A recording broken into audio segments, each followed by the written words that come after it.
Ladies and gentlemen, pigs are flying, hell is frozen over, the sky is purple, and yes, Code, that Code who got stomped by Damon, who got humiliated by Boruto, got dismissed by Jura like yesterday's trash, he has finally gotten a W. Yes, you've absolutely heard me correct.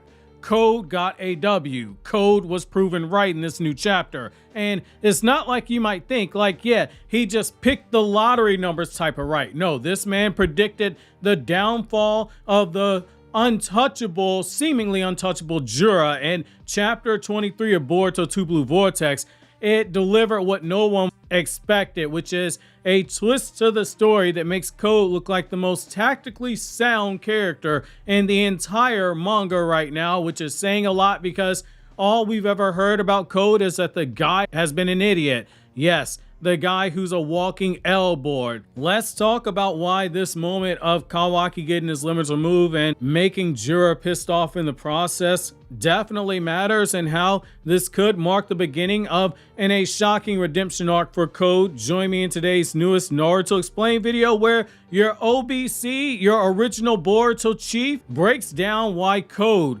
after getting L after L, finally getting this W so big that even your original Boruto chief had to acknowledge it and bring it to your attention, because Code needs to be taken more seriously by both Jura and us as fans. Also, if you aren't subbed to my Anime Explained channel, make sure to check it out, because with Don to Don and My Dress Up Darling, Kaiju number 8, and Sakamoto Days dropping new seasons this month, I got the editor cranking out explained videos for those series, and the same with my Everything One Piece Explained channel. Videos on Big Mom and Nico Robin are in the pipeline, so sub those channels, which are on my homepage and the description box if you haven't checked them out already. So let's rewind to chapter 15.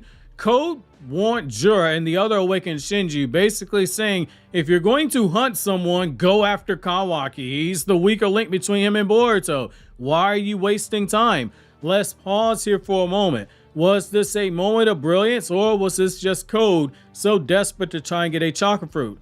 It's a bit of both, and either way, he wasn't wrong here. He recognized something with these so-called god-tier villains that Jura overlooked.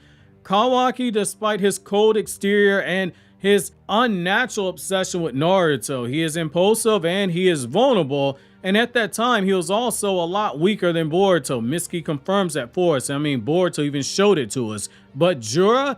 Oh no, Jura, he mocked him. He basically said, hey, we have other interests, and you can prove your worth by chasing Boruto like a dog right after he blows Code's arm off. Not only did he do that, but he also dismissed him like a fly to a feast. Anytime someone says, I'm going to give your life meaning, you might as well start reevaluating whether or not you've made the right decisions in life. Like, man, I know exactly what Jura is. Like, I'm watching the old college sweetheart get married on social media now, and I'm like, damn, she looking good right now. I think I picked the wrong person. Now fast forward to chapter 23. At the end of that chapter, Jura is now facing Kawaki, who has his limiters removed. He has full access to Ishiki's full attack power, and based on his words when he confronted Amato, he wanted other additions as well. And on top of that, Kawaki has a newly awakened rage. And guess what? Kawaki might be giving Jura a little bit more trouble than was expected by both Jura and fans, which makes a lot of sense. Kawaki does have full control over his Coma Seal, Boruto doesn't. Now you might be asking, well, why is this a huge W for Code? Well, let's be real here for a second. Code, he's been a punching bag in this fandom. God knows I've memed the guy a lot. He was hyped as someone who adored Jigen for being Ishiki's vessel, for being Ishiki's loyal follower with the potential to be even stronger than Jigen, and then bam! He got folded by Damon like a lawn chair. Then bam! He got clowned by Boruto after the time skip. Then bam! He got disrespected by Jura and every Ten Toes clone, to the point that they were laughing at him after he got his arm cut off.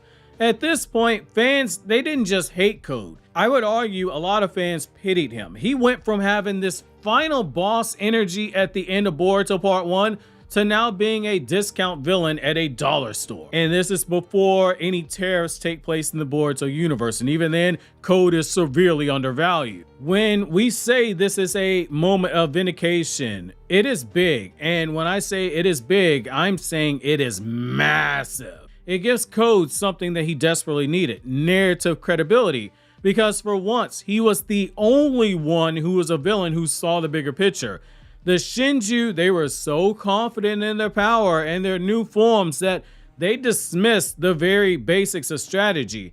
Target the weak link. Matsuru's like, I'm gonna go get me some of that Konohamaru greatness. Ryu's like, yeah, I'm just gonna play around with these shinobi. All of a sudden, Konohamaru slammed those big giant Rasengan balls into Matsuri and blew her apart, and Sarada literally blew Ryu apart. Code's warnings, they got brushed off. Don't play with your food, basically. Ironic coming from a guy that plays around with people weaker than him, and now Jura's arrogance, I would argue, it's beginning to start biting him back. That's more than just Code being right. It's the beginning of a turning point.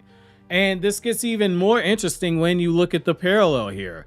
This whole situation is the classic case in Japanese stories, in particular, the stories about gods and folklore characters. It's a classic case of ignoring the fool, only to become one. There's a really great Japanese mythology story that really adds some depth to this whole thing, because it parallels the Shinto story of Ame no Uzume, a character you guys have heard me reference a lot because she's connected to Amaterasu, and we've mentioned this character with Sarada a lot. And that Ame no Uzume story is about the rock cave of heaven. So in that tale, the sun goddess Amaterasu hides herself inside that cave, plunging the entire world into darkness. The gods, they try everything you can think of to try to coax her out, but nothing works until the brilliant, the wise Ame no Uzume, the least serious out of all those gods and the least respected out of all the goddesses, even though, again, she is brilliant, she dances and she makes everyone laugh. Her foolishness ends up drawing out Amaterasu, and when Amaterasu comes out, she sees that Ame no Uzume has a mirror that is set up to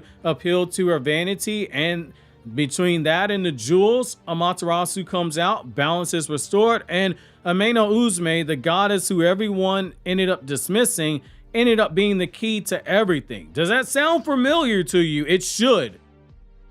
Code is Ame no Uzume in this example, and Jura is every one of the arrogant gods who dismiss Ame no Uzume.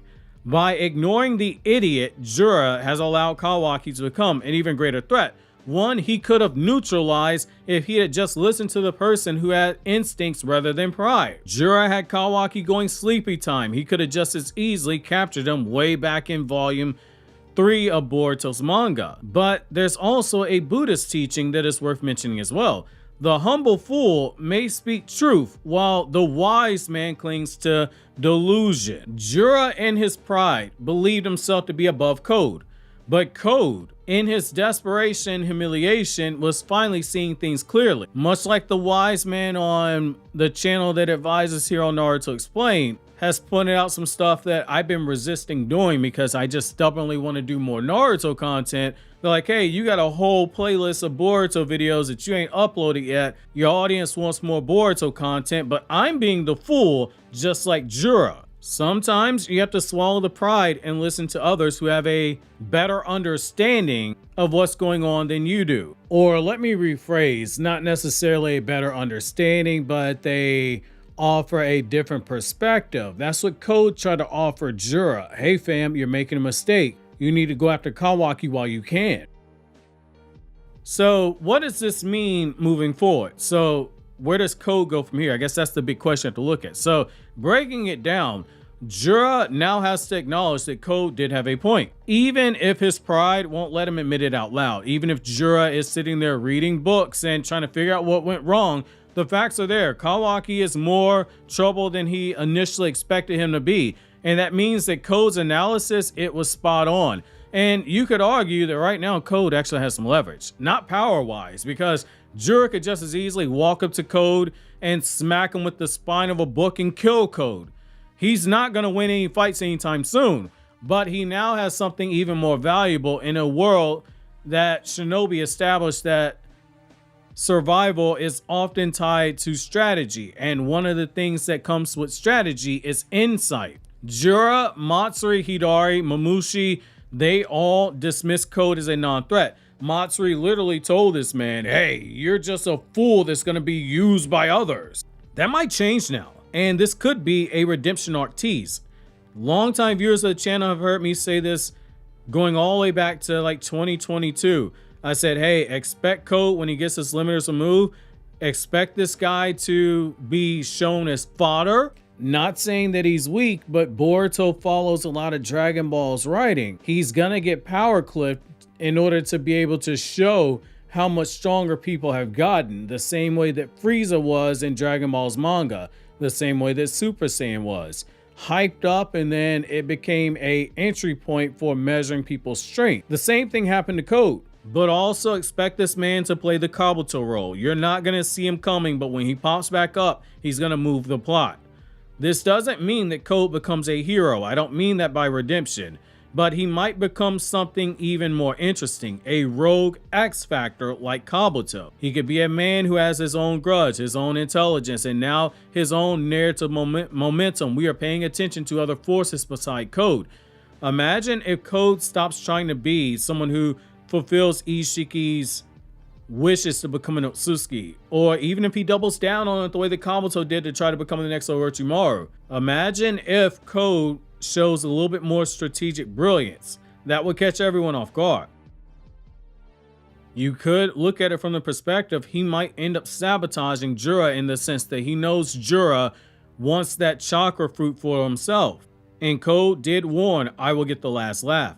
We don't know, but what we do know is this: Code is no longer just a joke. So to all the Code haters out there, and hey, I'm one of the people that have trolled Code for the longest. Yes, he's lost a million times.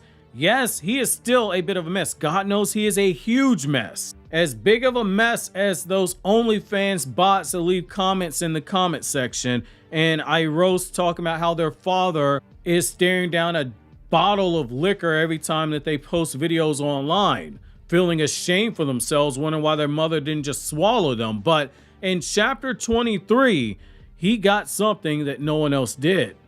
Code got vindication. He got proven correct. For once, his instincts, they were sharper than beings like Jura and etc., who we could refer to as being sentient beings, gods, if you will.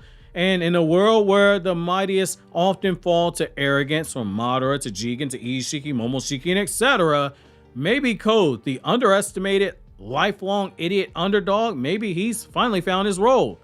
Let me know what you think down in the comment section below. Is this the start of Code's comeback season, or was this just a fluke? Was this an example of like how Naruto could eat a buffet of paint chips, but even Naruto could see, hey, that guy Rock Lee, he whooped your ass, Sasuke, because he trains every day. Maybe it was just something this obvious. And also, let me know if you think that Jura will regret not taking Kawaki more seriously when it came to consuming him. And I'll leave you off with this: Code just got a W, so let's not pretend that that's not a big deal.